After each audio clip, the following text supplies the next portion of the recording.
Heather from Massage-Addict. Today we're doing a video on anxiety and how we can help people with that. So we have 3 things that we can do. We have trigger pointing, breath work, and we've got coping mechanisms that we're going to talk through today. Most of us have a form of anxiety, especially in these crazy times. A lot of us have anxiety, whether it's in our conscious or subconscious. Our first trigger point is going to be our temple. It's very much a common one that people use, and you find you naturally, if you're stressed, start to do this around this area. So it's a real reliever for our anxiety, and you find that people often frown when they're feeling anxious and you don't even know you're doing it, and that can just really relieve it. So just gentle circles, you don't need much pressure, and that will ease any head pains from anxiety and any tight muscles going from across here. So for jaw clenches, if you do a little under massage under there, you'll feel nice knobbly bits under there, and it's just using that part of your hand, you're just putting it underneath your jaw, and you can come round to the back of your jaw where you'll find a mastoid process. So you'll feel a little bit here, and you'll be able to massage there.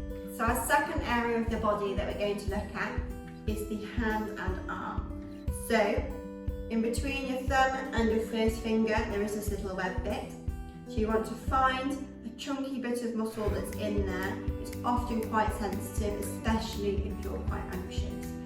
If you are trying for a baby or are pregnant, we recommend you do not touch that area and use it as a trigger point, because it can induce contractions, so please avoid this bit. Press into that meaty bit in there and hold it for a minimum of 10 seconds. You'll feel the sensitivity within that start to dissipate. The second place, which is on your arm, so 4 fingers up from your wrist. Around that area you will find a slight tender spot, and if you press deeply into that and take some nice deep breaths,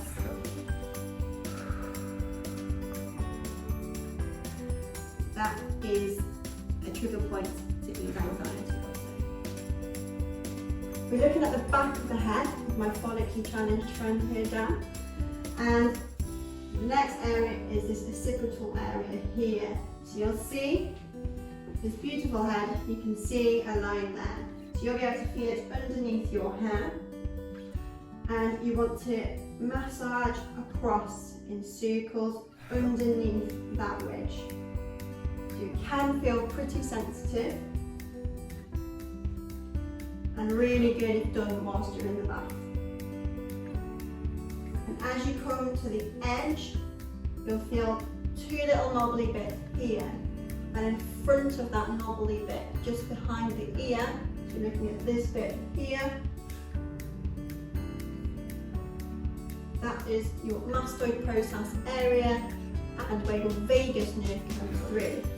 So through here and here, it stimulates your vagus nerve, which is your relaxation nerve. It takes you out of stress response into relaxation response. The foot area. So with reflexology, it is known that it affects the rest of the body. So just as we did at the top of the head, you can access the vagus nerve in this area also. So you can stimulate the arch of your foot, so that really relaxes the back, and the top of that arch starts into the shoulders. So you can just hold it, or you can do circles, and that can really relax that area. In the toe area, if you pinch the top like this, or even better, get someone else to do it for you, and hold there, breathe nice and deeply, pinching either side of the toe. In reflexology, this is to clear your mind. So if you've got anxious thoughts and things are going around in circles in your head, this is a great place to hold and take some time. Other place on your foot to press is here. So just along the board of your foot, you'll often find a little dip, And if you press in there, relax your foot. Okay. And then take a nice deep breath in, and then as you breathe out, pressure into your foot. It's really good if you have a golf ball or a hockey ball or even one of those foot rollers, and when you press on that area and do the deep breaths, that can work a treat. Our second point for aiding with anxiety is breathing. Breathing is quite important. So if you've ever had a panic or an anxiety attack, that's one of the big symptoms that you have to deal with. So if you have got that tight chest feeling, you are finding it hard to get that shortness of breath, you kind of feel like your throat's starting to close.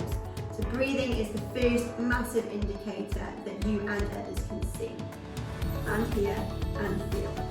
So we have been taught a really good way of aiding breathing accurately for your body to help that relaxation process kick back in. So you see that this area here doesn't really move that much. So this is shallow breathing. If you do a deep breath for me down, you can see the rib cage comes forward and straight back down. To do the correct breathing, you want to breathe in nice and deep, as far as you can. And as you breathe out for me down, you want to breathe out nice and slowly. Near the end of your breath, you want to feel your ribs at the bottom just starting to curl around. So take a look at Dan's hands.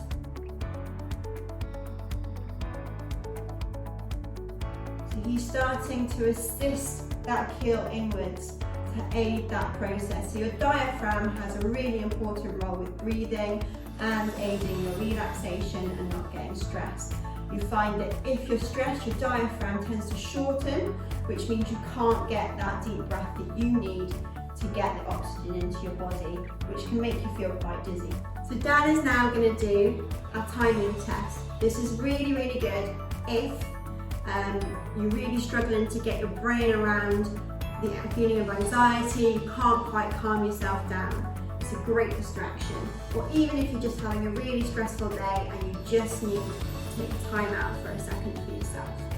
So Dan is going to breathe in really deep as he can, and then he's going to breathe out as far as he can, and you start the timer when he stops breathing out. So Dan, if you please, can you breathe in as deep as you can, out as far as you can, and put your finger up when you breathe all out. Then put your finger back up when you need to breathe back in.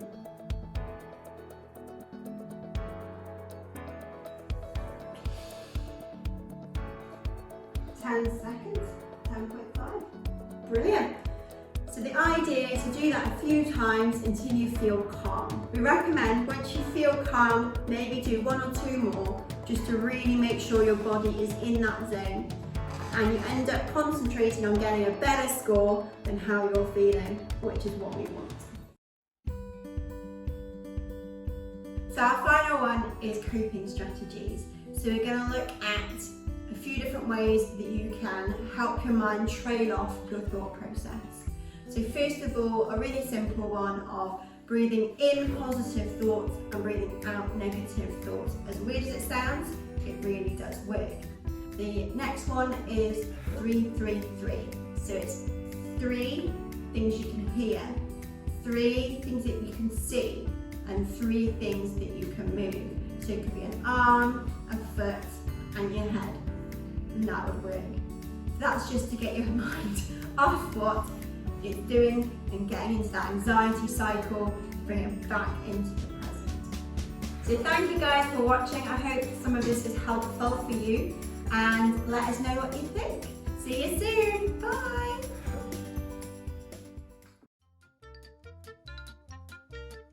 With the, I'm a little. Hi. Sit up. They're sleeping on the floor.